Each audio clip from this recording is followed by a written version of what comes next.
지난주 금요일에 코스피가 급등했었는데 오늘은 하락세를 보이고 있습니다. 증시가 크게 출렁이는 가운데 곧 열릴 부동산 주식시장 점검회의에서 어떤 얘기가 나올지도 관심인데요.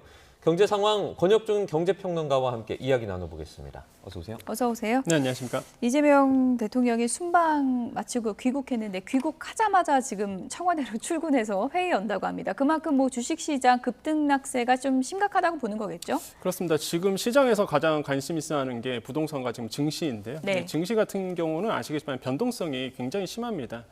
29일 기준으로 봤을 때 레버리지 ETF가 마이너스 60% 이상이에요. 손실률이. 그러다 보니까 사실 지금 증시에 대해서 말을 안 할 수가 없는 상황이고, 일각에서는 이것 때문에 지지율 떨어진다 이런 얘기도 나오잖아요. 그러다 보니까 당연히 이제 이 대통령이 이 부분에 대해서 아마 얘기를 할 수밖에 없는 상황이라고 생각을 해봅니다. 그래서 정책을 이제 만들어야 되는 부분이 있겠고, 그다음에 지금 보면 저는 가장 큰 문제가 이거라고 보거든요. 레버리지 ETF 때문에 코스닥 시장이 거의 초토화된 상태입니다. 거의 750선인데. 사실 이게 코스닥 같은 경우가요, 그 레버리지 ETF 상품 출시된 이후에 거래량이 3분의 1 토막 났어요. 예, 그러니까 거의 거래 자체가 잘 안 되고 있고, 그러다 보니까 거래 대금이 줄다 보니까 힘을 못 씁니다. 그래서 코스닥에 지금 투자하시는 장기 투자하신 분들은 원망의 목소리가 상상을 초월합니다. 지금 어떻게 된 거냐부터 시작해서 아니 코스닥 시장 활성화한다라고 말을 했는데 오히려 사실 정권 출범 전보다 더 떨어졌다 이런 얘기가 많이 나오거든요. 그러다 보니까 지금 코스닥 시장이 거의 초토화되고 있는 모습. 그렇게 된다 그러면 건강치 않은 시장이거든요. 그렇기 때문에 이 증시에 대해서 이제 정책을 좀 만들어야 된다는 얘기가 굉장히 나오고 있고, 부동산은 이미 말씀 안 하셔도 아시겠지만 서울 부동산은 계속적으로 오르고 있습니다. 그렇기 때문에 시급한 상황에 대해서 이제는 정부가 힘을 쏟을 수밖에 없다 이런 생각을 해보게 됩니다. 네, 지금 정부도 증시 긴급조치권 도입을 추진한다 이런 얘기도 나오는데 네. 이게 어떤 식으로 구성이 되고 이게 효과를 좀 발휘할 수 있을까요? 저는 만약에 만든다 그러면 효과는 좀 있을 것 같아요. 왜 그러냐면 사실 만약에 지금 자막도 잠깐 나오고 있는데 현재 2배 배율입니다. 네. 그런데 만약에 1.5배 예를 들어서 이렇게 만든다 그러면 아무래도 이제는 그 부분에 대해서는 효과가 있을 거라고 봐요. 근데 문제는 수익자 총회를 거쳐야 돼요. 자막도 나오고 있지만 수익자 총회는 예를 들어서 제가 레버리지에 투자했습니다. 예. 그런데 갑자기 저보러 1.5배로 내린다 그러면 얼마나 황당해요. 그렇죠. 그럼 수익자 총회를 열어서 이제 수익자들이 만나서 이 부분에 대해서 합의를 합니다. 그래서 이제 조정을 해야 되는 거거든요. 그런데 저 수익자 총회를 열려 그러면 얼마나 오랜 시간이 걸리겠어요. 시장은 매일매일 초 단위로 움직이고 있는데 언제 수익자 총회를 열어서 그 배율 조절하고 있겠습니까? 그래서 정부가 아예 이 부분에 대해서 어느 기준이 되면 예를 들어서 배율을 1.5배로 내린다. 이런 식으로 해서 이제는 긴급조치 권한을 내릴 수 있는 이런 거를 법제한다는 거죠. 홍콩에서는 이미 7월 24일에 이 부분에 대해서 이제는 통과가 된 상태입니다. 그래서 배율 자체를 조절할 수 있게끔 한마디로 운용사들이 오늘 배율을 조정하면 내일에 이제 그 배율이 그러니까 고지가 될 수 있도록 적용이 될 수 있도록 해놨거든요. 그러니까 이런 것처럼 딱 어느 정도 법제화를 해놓겠다는 거죠. 그래서 저는 굉장히 이 부분도 만약에 실시만 된다 그러면 저는 괜찮은 방법 중에 하나라고 보여지는데, 근데 문제는 워낙 투자자들의 반발이 또 있어요. 그러니까 2배인 줄 알고 넣었는데 갑자기 배율이 바뀐다 그러면은 맞습니다. 반발도 클 것 같거든요. 그 앵커님이 정확히 말씀하셨는데 이런 거죠. 나는 투자했습니다. 근데 지금 엄청 떨어졌잖아요. 떨어질 땐 2배.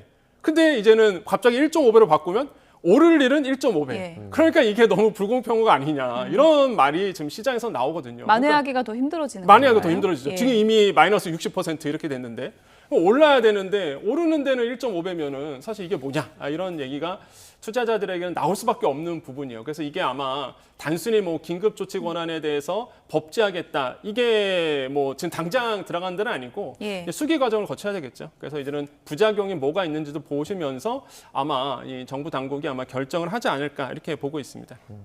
오늘 코스닥은 급등하면서 매수 사이드카가 발동되기도 했었는데 이건 이유가 뭡니까? 일단 저가 매수세라고 좀 보시면 되겠습니다. 아무래도 이제 아시겠지만 코스닥이 굉장히 안 좋았거든요. 예. 그러다 보니까 오늘 딱 오른 종목은 로봇, 그다음에 바이오 제약 쪽이거든요. 2차 전지는 떨어졌고 그러다 보니까 떨어지고 있는 중이고 그러다 보니까 이 코스닥에서의 이런 로봇 쪽 많이 떨어진 상태다 보니까 저가 매수세가 좀 붙었다. 반면에 코스피 시장 같은 경우에는 오늘은 좀 두 가지 악재가 지금 적용을 하고 있습니다. 네. 첫 번째로는 이미 31일에 크게 올랐기 때문에 외국인 중심으로 해서 이제 차익 실현 매물이 나오고요. 하나는 이제 엔캐리 트레이드 청산 문제죠.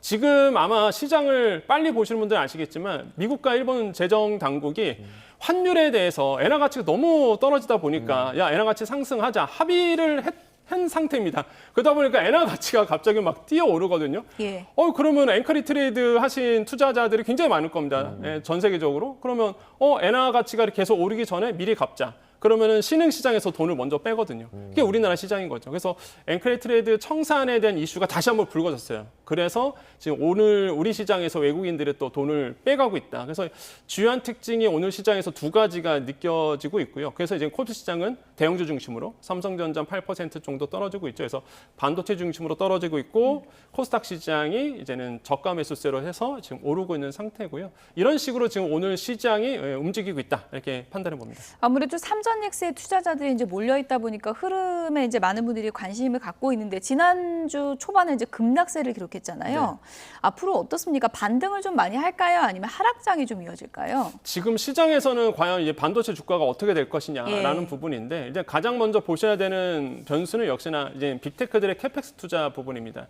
지난주에 이제는 빅테크들의 캐펙스 투자 부분이 이제는 나왔었죠. 예, 실적이 나와줬는데 다행히 그 부분은 굉장히 좋게 나왔습니다. 네. 계속적으로 이제 시설 투자를 늘려가겠다는 부분도 이제 나와줬는데 변수는 하나가 있어요. 이제 빅테크들이 시설 투자를 늘리다 보니까 현금 흐름이 많이 막혀 있는 상태입니다. 그러면 순현금이 만약에 줄어든다고 본다 그러면 당연히 이제는 시설 투자할 때 앞으로의 문제거든요.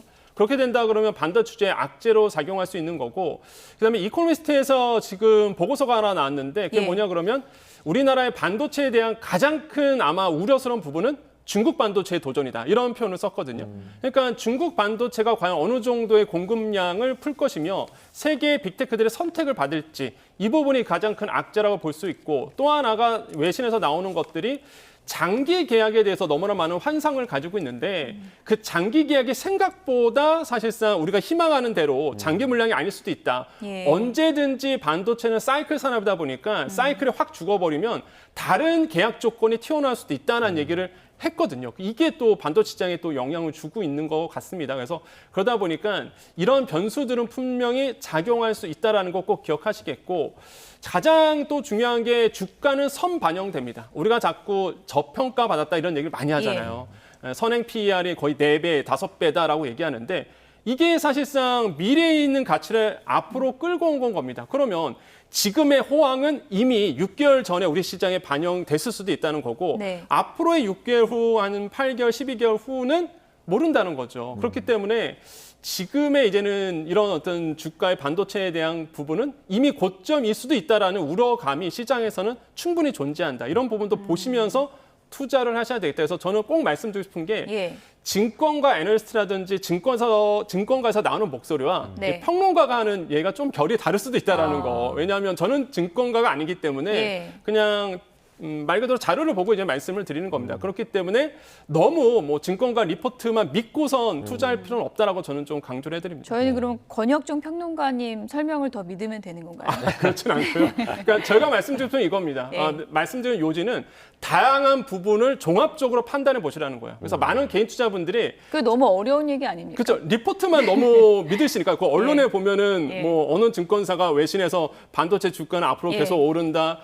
PER, 선행 PER이 너무 낮다. PBR이 지금 1.6배인데 이것도 낮다. 이런 얘기를 많이 하시는데 뭐 팩트는 틀리지 않거든요. 데이터는 틀리지 않는데 하지만 아까도 말씀드렸지만 저평가라는 그 기준이 사실상 함정일 수 있다라는 거죠. 왜냐하면 미래의 가치를 앞으로 끌고 오는 건데 지금의 호황은 이미 다 반영이 됐다라는 거죠. 예. 그래서 과연 만약에 나중에 6개월 후에 아니면은 2028년으로 지금 예상을 하고 있는데 시장은요.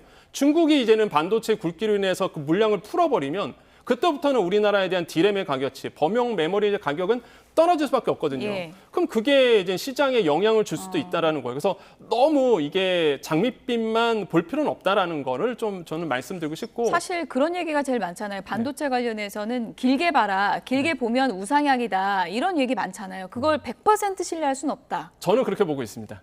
왜 그러냐면 많은 분들이 지금 반도체에 투자했던 분들은 대부분 이런 목소리 말씀 주신 것처럼 지금의 이제는 영업이익률을 봐라. 그다음에 지금의 영업이익 봐라. 너무나 잘 나오고 있고 이런 것들이 계속적으로 이어질 것이다. 또 하나의 이유는 과거와 다르다. 사이클 산업이에요. 반도체는 사이클 산업입니다. 지금 막 고점 찍었잖아요. 그럼 내려갈 일만 남았다. 그런데 아니다. 반대쪽에서 왜 장기 공급 계약을 맺었다라는 얘기를 하거든요. 네. 근데 아까도 말씀드렸지만 이코노미스트가 계속적으로 얘기하는 게 이거예요. 장기 공급 계약이 언제든지 변할 수 있다라는 거죠. 지금 그러다 보니까 너무 이게 장밋빛만 보고 증시에 투자하면은 사실상 이 사이클 산업이라고 자꾸 이게 어떤 분들이 말씀하십니다. 반도체 사이클 산업 아니다. 쭉 갈 수 있다라고 보는데 저의 관점은 아니 반도체는 역시나 사이클 산업이다. 경기를 탄다라고 저는 보고 있기 때문에 관점에 따라서 좀 다를 수가 있다. 그래서 좀 균형 잡힌 데이터를 보시는 게 저는 좋다. 그렇게 좀 말씀드리고 싶습니다. 다양한 데이터를 좀 균형, 예, 맞습니다. 균형 잡게 좀 참고를 하시면 좋을 것 같고 저희 부동산 얘기도 조금 해볼게요. 정부의 부동산 세제 개편안 발표가 이제 곧 있을 예정인데 어떤 내용들이 좀 담길까요? 지금 시장에서 예상하고 있는 거는 일단은 뭐 보유세 강화는 당연할 겁니다. 그다음에 공정시장 가액 비율에 대한 상승도 지금 시장에서 목격이 되고 있는데요. 일단 본다 그러면 과세 기준을 봤을 때 주택 수가 아니라 이제 주택 총 가격으로 이제는 정할 수 있다. 이런 얘기가 나오고요. 저는 이거 합리적이다라고 저는 생각을 해봅니다. 뭐 매번 말씀드리지만은 예, 지금 나오고 있는데요. 과세 기준을 주택 수로 해버리면 지방에 여러 채 갖고 있는 분들은 강남 한 차보다 못 하는데 세금을 더 내거든요, 사실. 뭐 취득세도 다주택자한테는 8%예요. 그러면 너무 사실 취득세가 일반이 3%인데 이게 사실상 이 과세 기준이 좀 올바르지 않다. 그래서 총액으로 하면은 저는 괜찮을 것 같다라고 생각을 해보겠고 저런 거는 굉장히 좋죠. 초고가 주택이 공시가 32억 원 정도가 지금 예상이 되고 있습니다. 그러면 시가로 보면 한 46억 원 정도가 돼요. 그러면 그게 딱 기준이 되는 거죠. 예, 과세의 기준, 초고가의 기준. 예, 지금 나오고 있는데요. 시가 한 46억 원 정도. 저 부분이 제일 중요하겠죠. 기준을 몇 억으로 하느냐. 그렇죠. 예. 저게 된다 그러면 일단은 종부세, 그러니까 보유세 자체가 이제 달라지게 됩니다. 그렇게 된다 그러면 더 과세가 되는 부분이 있다 보니까 예. 그렇게 된다 그러면 아마 지금 강남권에 계시는 분들, 예. 그다음에 이제 한강 벨트 라인 쪽에 계신 분들은 부담이 더 될 수밖에 없어요. 그러면 당연히 이런 부분이 나오다 보니까 지금 이제 강남권에 계시는 분들 중에서 지금 매도가 물건을 내놓는 게 사실상 많아졌습니다. 지금 거래는 안 보유세 돼요. 부담 일단. 때문에요? 예, 이제는 보유세 자체가 분명히 과세 부담이 더 될 거라고 보고 있기 때문에 지금 매물은 나오고 있는데 아직 사시는 분들이 많이 없어요. 왜냐하면 이제 보고 사겠다라는 거죠. 이번에 세제 개편안. 그래서 이런 게 지금 흐름이 지금 느껴지고 있고 아마 세제 개편안이 나온 다음에는 그때부터 아마 이제 움직일 가능성이 굉장히 크다라고 저는 생각을 해봐요. 그래서 아직은 지금 시장에서도 관심을 보이고 있는 중. 이 정도로 이제는 좀 시장에서 느껴지고 있다라고 생각을 해봅니다. 매물이 많이 나왔다라고 또 말씀해 주셨는데 근데 양도세 같은 경우에 뭐 좀 이렇게 완화를 해주지 않으면 또 이거 넘기기 어려운 거 아닙니까? 그렇죠. 이제 양도세 같은 경우에도 문제입니다. 보통 세계적인 추세는 이래요. 보유세는 강화시키고 양도세는 이제 줄여가는 거죠. 거래세는 자체는 줄여가야 되거든요. 저는 이게 맞다고 보여집니다. 그래서 저의 판단은 그래요.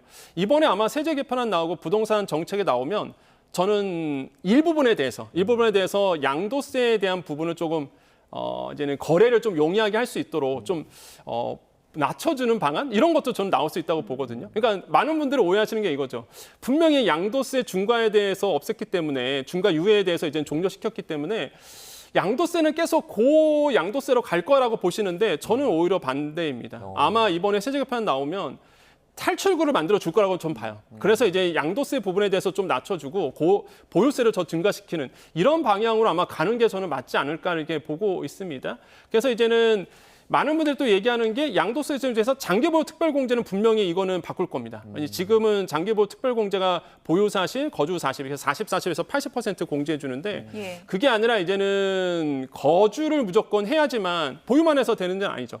거주를 내가 무조건 해야지만 사실상 이렇게 양도세를 감면해 줄 수 있는 특별공제를 해주는 이런 쪽으로 아마 가는 게 맞지 않나 이렇게 보고 있고 그래서 결국에는 이런 겁니다. 다주택자 분들 같은 경우에는 규제, 그다음에 실수요자 중심에는 오히려 공제 금액을 더 높여줘서 세금을 줄게 만드는 이런 효과가 나오지 않을까 보고 있어서 저는 1편에서는 좀 기대를 해본다 이렇게 생각을 해봅니다. 끝으로 이것도 짚어봐야 됩니다. 보유세가 높아지면 단순히 보유세만 높아지는 게 아니라 네. 지금 안 그래도 전월세 상승세가 높은데 네. 결국은 전월세로 부담되지 않겠느냐, 네. 더 오르지 않겠느냐 네. 이런 걱정이거든요. 그러니까 메커니즘을 아셔야 돼요. 이게 보유세를 높인다. 그러면 뭐 지금 사신 분들은 돈이 있기 때문에 돈이 있으신 분들에서 보유세 낼 겁니다. 근데 거기에 오래 사신 분들, 내가 재건축돼서 갑자기 아파트 가격이 뛰었어요. 근데 보유세가 폭탄받았습니다. 감당이 안 돼요. 그러면 이제 뇌물로 나오겠죠. 그럼 공급이 많아질 겁니다. 이거를 이제 정부가 생각을 하고 보유세 폭탄을 내리는 건데, 근데 문제는 시장에서 그걸 다 봐줘주는 거예요. 공급을 내놨는데 내가 못 버티니까 이제 매물로 내놨습니다. 근데 높은 가격으로 내놨음에도 불구하고 그걸 받쳐주는 사람이 계속 나오는 거죠. 그렇게 된다면 가격은 더 튑니다. 그러니까 이제 반작용이 나오는 거죠. 예. 그렇게 된다 그러면 이런 생각이 듭니다. 시장에서는 어떤 생각이 들면 야 매물로 내놓으니까 가격이 더 오르네. 야 그러면 아파트가 수익형이 될 수 있어라는 이젠 또 반작용이 나오기 시작하는 거예요. 그럼 어떤 일이 일어나느냐? 이제는 아파트를 매수해서 뭘 하느냐? 월세로 돌리는 분들이 나올 겁니다. 그러면 전월세 가격이 더 높아지는 현상이 시간이 지날수록 부작용으로 나올 수도 있어요. 그러면 결국에는 그러면 보유세 어떻게 감당하려고? 그래 그러면 전월세 사시는 분들한테 조세 전가하지 뭐. 내가 이분들한테 전세 높이고 월세 높여서 난 그걸로 충당하면 돼. 이렇게 나올 수가 있기 때문에 이거 굉장히 조심스럽게 이제 판단을 하셔야 된다라는 거에서 무주택자들이 더 어려워지는 거 아닙니까? 더 어렵죠. 그렇게 되면? 예, 무주택자분들 같은 경우에는 서울 아파트 같은 경우는 더 어려워질 수 있다. 그래서 전세 월세 가격은 높아질 수밖에 없다라는 거고 저도 마찬가지입니다.